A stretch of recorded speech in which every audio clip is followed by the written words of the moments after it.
Palakpakan natin ang ating buhay na Diyos. And na-briefing ako kanina na we will try to speak in English for Kuya Lawrence to understand the Word of God. And I will do my very best to do it because I prepared the sermon in Tagalog. So, God will guide us. Hallelujah. God is good. All the time. Siyempre. All the time, God is good. Grabe, sobra-sobra. Walang hanggang pasasalamat sa ating Panginoon. And ang ating team ngayon is about knowing God. Napakaganda. Knowing God. Is it worth it? Siyempre, sa ating mga Kristiyano, alam na natin yan, na worth it talaga ang makilala natin ang Panginoon. Pero sa mga unbelievers, sa mga confused, sa mga hindi pa talaga ini-engage yung sarili nila sa ating Panginoon, medyo question mark pa yung tanong na yan. Is it worth it? Malalaman natin mamaya kung bakit question mark pa yung word na worth it sa iba sa atin. Even though, kahit Christian na tayo, sometimes dumadating tayo sa punto ng buhay natin na yung worth it ba ay totoo sa buhay ko? Or am I just here because of commitment? Am I just here because I need blessing? Am I just here because I am obligated to do so? Well, saan ko nakuha yun? It's naturally coming out of me. Thank you, Lord. Hallelujah. So, yeah. So, is it worth it knowing God in our life? Church? Amen. Hallelujah. Amen. So, let us open our Bible. I would like to invite you all to open your Tagalog. To open your Bible in Philippians 3, 8 and 9. Sorry po. Philippians 3, 8 to 9 says that, indeed, I count everything as loss because of the surpassing worth of knowing Christ Jesus my Lord. For His sake, I have suffered the loss of all things and count them as rubbish, in order that I may gain Christ and be found in Him, not having a righteousness on my own that comes from the law, but that which comes through faith in Christ, the righteousness from God that depends on faith. Hallelujah. Glory to God. Before we start, let us pray. Thank you, Father God, once again, Lord, for giving us this day, Father God, the opportunity to listen to your words, Father. Thank you so much for giving us another life, another day, Father God, to glorify you, to worship you in spirit and in truth. Father, as we ponder upon your words, O Lord, we ask for your knowledge and wisdom, Father God, and your guidance, Lord, and prepare our hearts and our minds, Father God, as we ponder upon your words, Father God. All of the things that we are going to do today, Father God, we offer this all to you, Father God, to glorify your name, only your name, Father God, and every words that will come out of my mouth, Father God, I pray, Father God, that it should be, you are the center, Father God, and not myself, O Lord. Thank you so much, Father God. We worship you, we glorify in the mighty name of Jesus Christ. Amen. Amen. Amen. Hallelujah. So, knowing God, is it worth it? Okay. So, brothers and sisters, today, we're going to know about this passage, Philippians 3, 8, and 9, where the Apostle Paul, because Apostle Paul is the one who wrote this, he wants to highlight what is the supreme value of knowing Christ. Amen? So, he wrote this during his imprisonment around 62 AD. While he is inside the prison, Paul is reflecting about his life. And he wants to urge us, come on Lord, come on. He wants to urge us that we need to consider what really matters, what truly matters to us. Do you understand me? Yes. Hallelujah.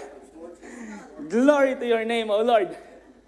So, we have 3 points. The first point is the cost of discipleship. The cost of discipleship. Kahalagahan. I will just speak in Taglish, Kuya Lawrence. So, the first point is cost of discipleship. Let me check. All right. So, discipleship in Christian context, ito yung nagre-refer sa, it means you are a follower of Christ. Discipleship. You are a follower of Christ. Amen? So what is the cost of discipleship? The cost of discipleship, ito yung, it refers to the suffering, yung mga pain, yung mga challenges, yung mga sacrifices na na-endure natin bilang isang mananampalataya. Get it? Amen. Hallelujah. Thank you, Lord. Amen. All right.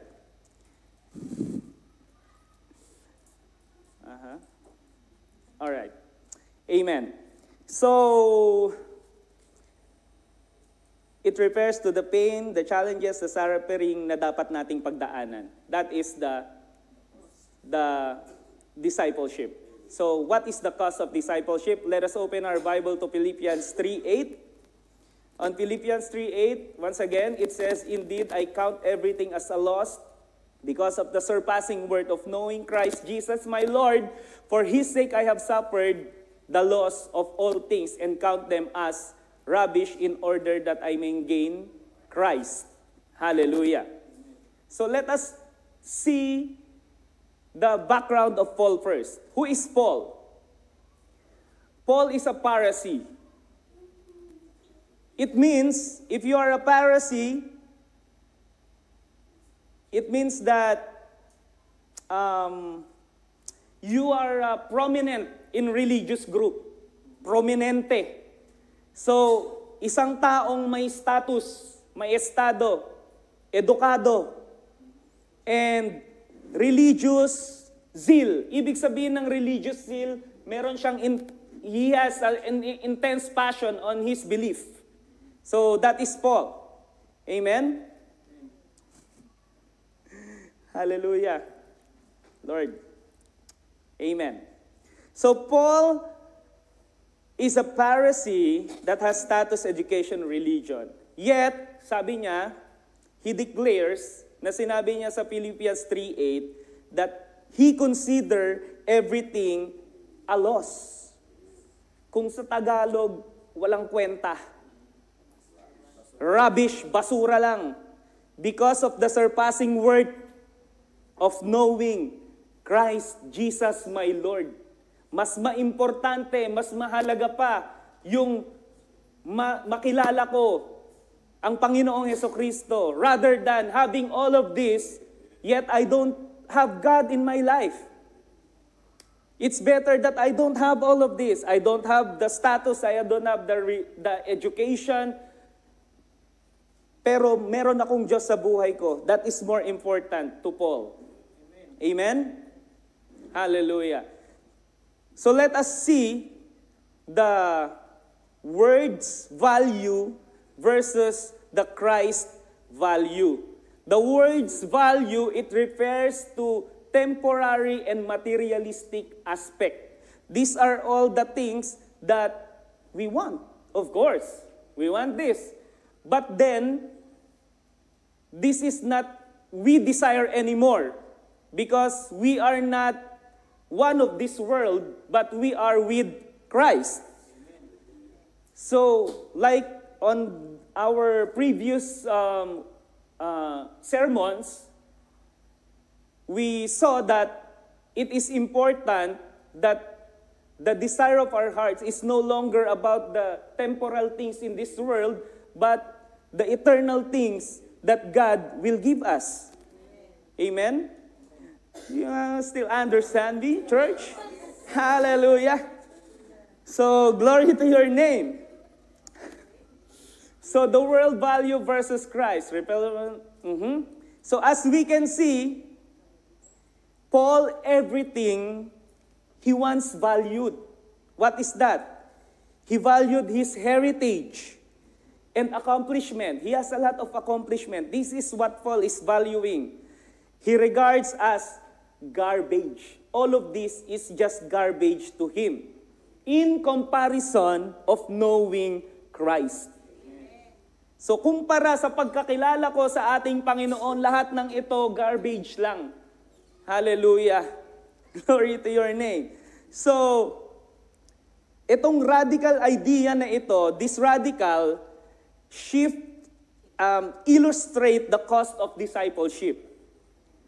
So church, the challenge to us is, are we willing to let go of the worldly attachment for the sake of Jesus Christ? Amen. It's easy to say. But does it reflect in our life? You ask.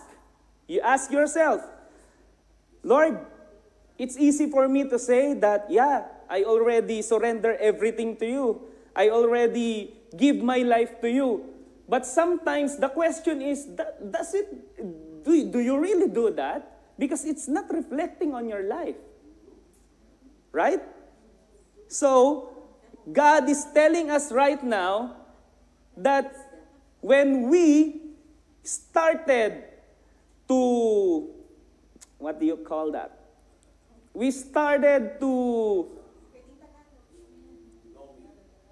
kapag nag-umpisa na tayong mag-decision, we started to decide that everything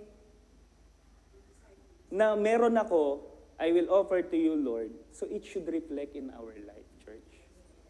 We are not judging, but God is telling us to judge. As a Christian, we need to judge. We need to correct. We don't shut up. We need to say what is right and wrong because we believe in the Bible. Huwag tayong pusong maawain na kahit alam na nating mali, ay nagsha-shut up lang tayo. We need to say it, to correct it, but in a nice way. With love, with gentleness. Amen? So when we see that there is something wrong, you say it in a nice way. You are telling it with love. So if you don't know God, you cannot do it. If you don't have a deep relationship with our Lord, it's hard to do. So that is why, church, when you decided and say that, Lord, from now on, I will follow you, it should reflect on your life. Ipamuhay mo. Hindi pwedeng hanggang salita lang. Amen. Hallelujah. Amen? So we are willing to let go of our attachment for the sake of Christ. But sometimes, when we say, there is a birthday on Friday, you need to go because all of your friends are there. Oh, okay, maybe the Lord will understand if I will not attend the church on Friday. I always attend on church, but the Lord will understand because it's just one day. No, it's not like that, church. It's not like that. So number 2, we have only two points that we will, 3 points. Okay. Wait for a while. Because there's some confusion now. Hallelujah. So, yeah. So, yung earthly attachment natin, dapat i-let go na natin at alang-alang sa ating Panginoong Hesukristo. So, what is the importance of life kung wala ang Diyos sa buhay mo? What is the importance of life? Because without Jesus in our life, it's empty. You are lacking of purpose and direction. Amen? Sometimes kasi, church, we are trying to make our own God. Na hindi naman yun yung Diyos, pero pinapaniwala natin yung sarili natin na siya yung Diyos. Kasi nga, hindi natin lubusang nakikilala kung sino talaga siya sa buhay natin. At ayaw nating lubusang kilalanin. Bakit? Because sometimes, the laziness kicks in. Sometimes, the busyness kicks in. That is why Satan is using the busyness of humanity para ilayo tayo sa ating Panginoon. So that is why, church, God is reminding us that we need to soak on His Word. Not only every Friday, not only every Sunday, but every day. We open our Bible every day. We pray every day. Amen. Hallelujah. So we are convincing ourselves na, this is okay for God. Okay lang naman to sa Diyos. Maliit na pagkakasala lang to. Maliit na bagay lang to sa Diyos. I know that He will understand me. Because I know that God has infinite understanding. Diba? You are creating your own illusion kung ano ang Diyos sa'yo. Pero iba naman yung sinasabi ng Bible talaga kung sino dapat ang Diyos. That is why maraming tao ngayon, they are confused because they easily say that God is love. Yes, God is love, but you are using it in a wrong context. Love is love. Isn't it that God is love? So you need to spread love. You need to accept this, to accept that. No, that is not what God is telling us. How will you know that words, that love is truly from God if you don't know Him well? So that is why we need to connect, we need to engage, we need to soak in the Word of God for us to know His will on us, for us to know His commandments. Amen? Hallelujah. My bleeding is no sin. Glory to your name. Glory to your name, O Lord. Hallelujah. Thank you so much for giving these words on me, even though I'm having now a hard time, a little bit of water, Lord. And there's a little tremors. Amen.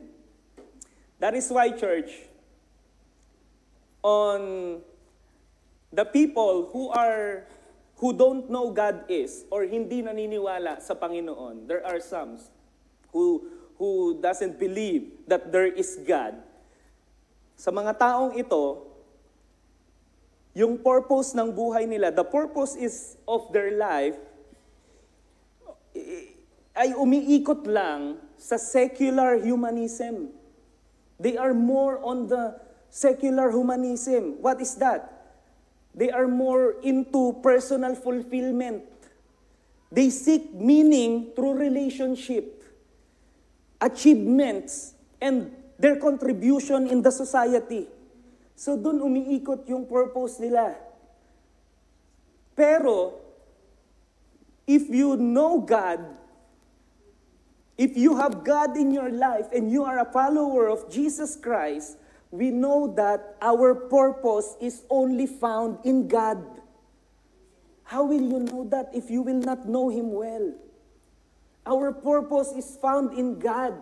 That is why, when you accepted Jesus Christ in your life, and you seek His kingdom, This is the time that your mind has opened up a lot of things na hindi mo naman dati alam, na hindi mo naman dati, hindi ka aware dati, pero dahil nga may Diyos ka na sa buhay mo, lumalawak na yung vision mo, yung paningin mo sa mundo, iba na yung pagkatingin mo. You realize a lot of things na I thought this is right, but then, thank you Lord, when I accepted you, you show me the true meaning of life.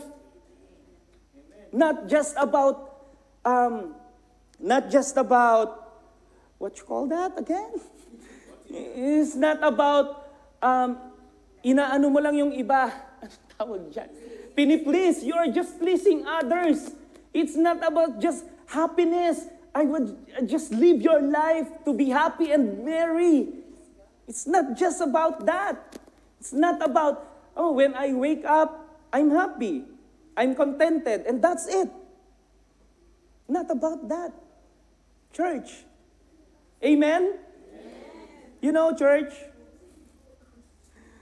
in 1 John 2:15-17, it says, do not love the world or the things in the world. If anyone loves the world, the love of the Father is not in him.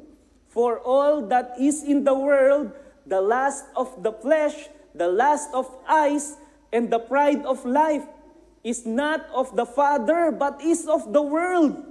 And the world is passing away, and the lust of it, but he who does the will of God abides forever, will live forever. It's very clear, church. The lust of the eyes, the lust of the flesh, and the pride of life is not of the Father. And now, church, whenever you go to YouTube, whenever you watch the television, it's all about pride, pride, pride. They are celebrating pride. But God said, it's not of the Father. That is why Satan is using us, using that to confuse us.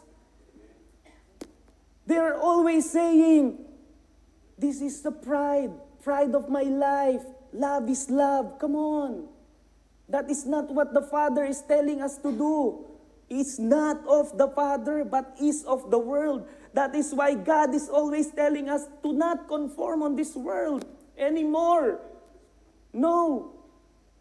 Like our last sermon. Last sermon. Not conform, but be transformed.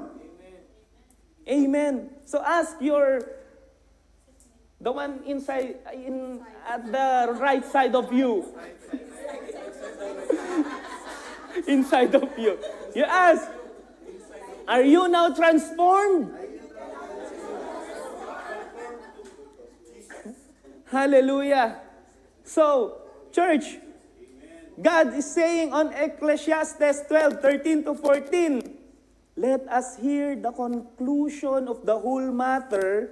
Fear God and keep His commandment, for this is man's all. For God will bring every work into judgment, including every secret things, whether good or evil.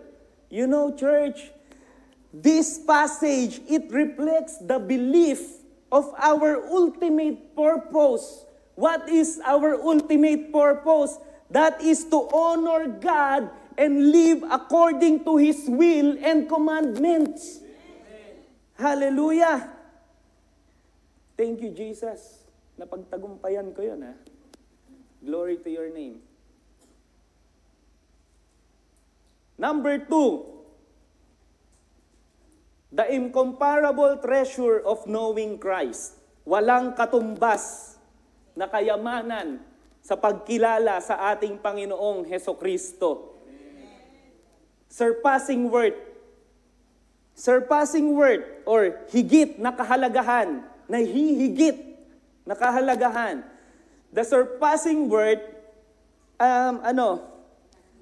yes, wala nang hihigit pa. it refers to the incredible value and significance of knowing Christ and living in accordance to His teaching.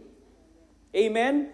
Alam niyo, church, the term surpassing worth or yung terminong nahihigit na halaga, wala nang hihigit pa, ito,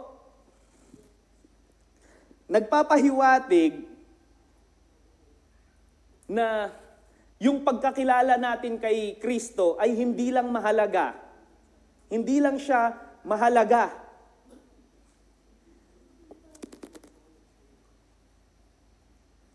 It indicates that knowing Christ is not just merely valuable, but beyond comparison. Beyond comparison. Isa tong invitation, church, na ma-experience natin yung relasyon. Yung relasyon natin, the relationship with our Lord Jesus Christ that will transform our life. Kaya magtataka ka, nung may Diyos na ako sa buhay ko, paano ako nagbago? Paano ko nabago? May pag-asa. Sa ating Panginoon, there is purpose, there is identity, there is hope. If you think that you are hopeless anymore because yun na yung nakalakihan mo, there is still hope. I will give you an example, church. And I will just share this to you, not because I want to state something. This is not about my opinion, and this is not to judge or condemn anyone. But I just want to tell you this example. You know what? When we went for vacation, and there is this time that I spend my day with, I spend my day with my friends, my old friends, because I am a dancer before, if you don't know that. So it's a trivia. It's a trivia, sample. I am a dancer before, and that is my life, because we used to go to different competition and different provinces just to compete. So that is my life before. And this friend, she is. So you know what I mean. And then when I met him, he told me that, so you're a pastor now, Matt? How come? I know you before. I said, of course, because because Jesus, binago ko ng Panginoon, pinapahirapan ko pa. Changed me, transformed me. So, ano ba, Matt? Pagkatapos nun, sabi niya sa akin, actually, ako din eh. Nagbago din ako. Ha? Anong sinasabi mong pagbabago? Remember, I have a partner for 12 years, and we live together for 12 years. I said, yes, I know your relationship with him. Why? Iniwanan ko na siya. Ha? Bakit? Because, alam mo nung nag-pandemic, nagbasa ako ng Bible. Basa ako. Ayoko naman nagbabasa ng Bible. Pero suddenly, na-bored ako, nagbasa ako ng Bible. Kasi feeling ko, hindi na ako mabubuhay. Katapusan ko na tong pandemic. Nagbabasa ako ng Bible, nangungusap sa akin ng Diyos. Sabi ko, talaga? Then after, anong ginawa mo? Nagpray ako. Pinagpray ko na, Lord, tama pa ba itong ginagawa ko? Lord, naayon pa rin ba sa kagustuhan mo to? Kalugod-lugod pa rin ba itong nagawa? Sumama ako sa isang church. Sinabihan ako ng pastor, in-advise ako na ipag-pray ko. Pinag-pray ko. Nung naiiyak ako kasi, yung goodness kasi ni God, kapag nakikita mo talaga kung paano kumilos ang Panginoon, grabe. Hallelujah. Sabi niya, 12 years, Kuya Matt, hindi ko kayang iwanan yun. Pero nag-pray ako kay God. Sabi ko, Lord, kung hindi to tama, alisin mo siya sa buhay ko.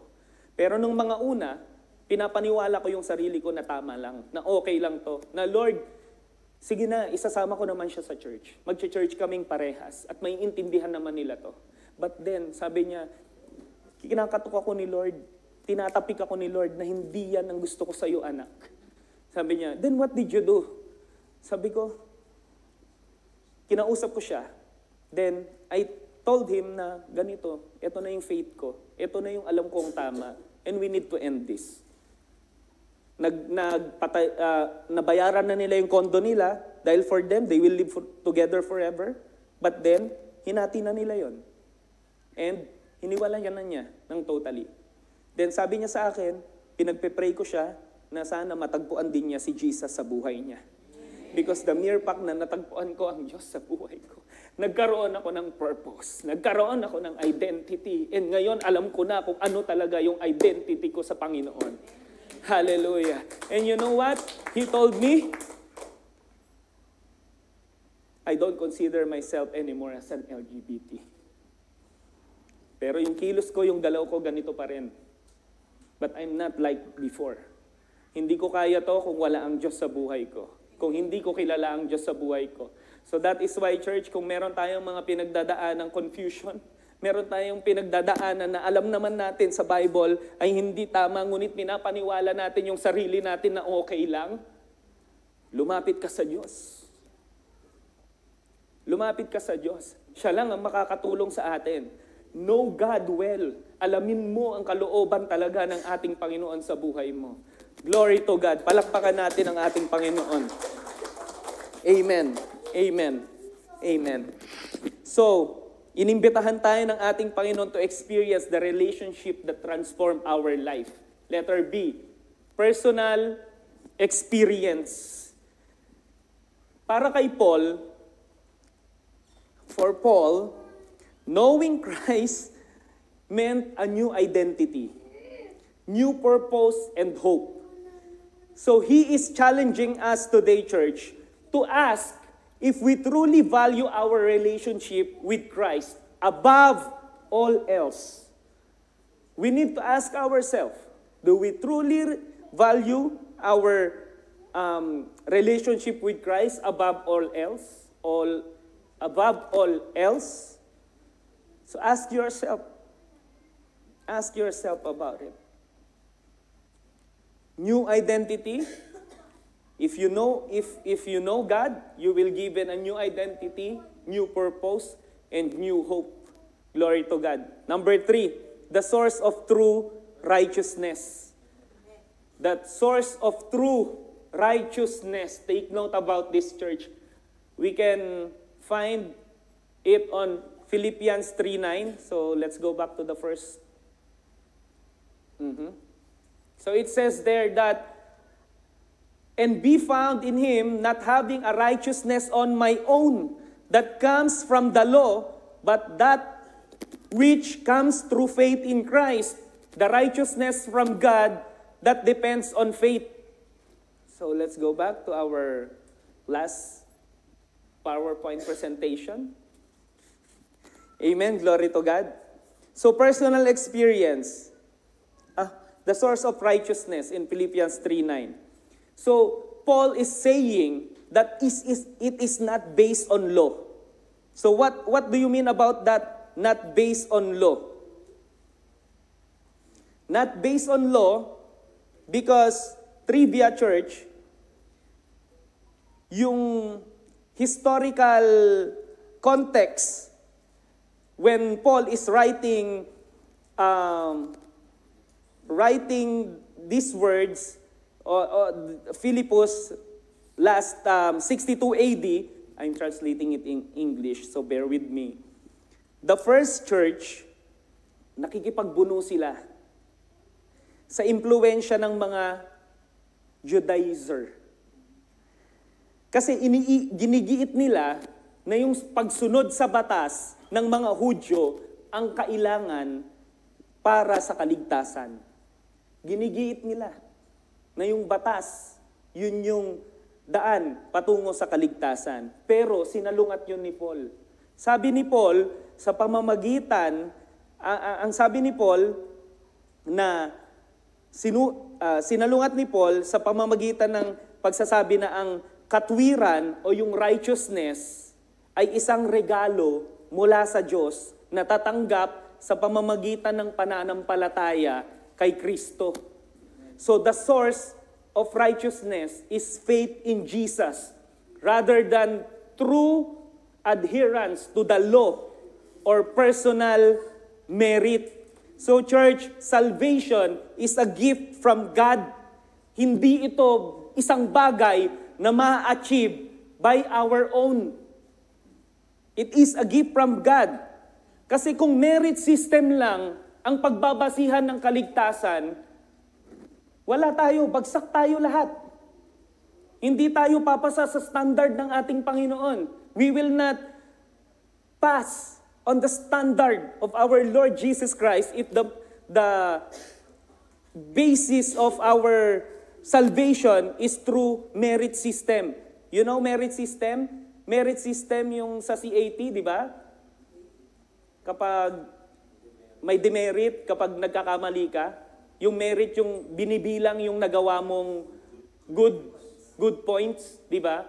At kung merit system lang yung pagbabasihan, church, I am not qualified to stand here. Who am I to stand here? May mga tao pang mas magagaling magsalita, may mga tao pang mas tatagal na sa pagbabahagi ng salita ng Diyos. Kung merit system ang basihan, I am not qualified to stand in front of you right now. But glory to God, that is not the basis of our Lord Jesus Christ. Sa ating righteousness. It's not the merit. And thank you so much, Father God, for your grace. You know what grace is? Grace is the unmerited favor that God has given to us. Ibig sabihin, hindi ka naman deserving, pero dahil sa pag-ibig ng Lord, ay ginawa ka niyang deserving. That is grace. Hallelujah. Ay, tapos na. You know what, church? In Ephesians 2:8 and 9, what does our Lord said? For it is by grace you have been saved through faith, and this not by yourself, not by works, so that no one will boast. Diba? So, siguro kung ito yung basihan, yung good works, marami nang mayayabang ngayon. Ako, ligtas ako. Kasi marami akong nagawa sa buhay ko. Ikaw, hindi ka ligtas. Kasi yan lang yung nagawa mo. Kung yan yung basihan, church, that is why, sinalungat ni Paul. Sabi niya, no, hindi yan. Hindi yan. Ang katwiran, ang righteousness, ay isang regalo sa atin ng Panginoong Diyos na natanggap natin sa pamamagitan ng pananampalataya natin sa ating Panginoong Jesus. Always be reminded of that salvation is a gift from God. Sabihin nyo nga, salvation is a gift from God. Salvation is a gift from God. Amen. So, letter B. May letter B pa yun. Lastly,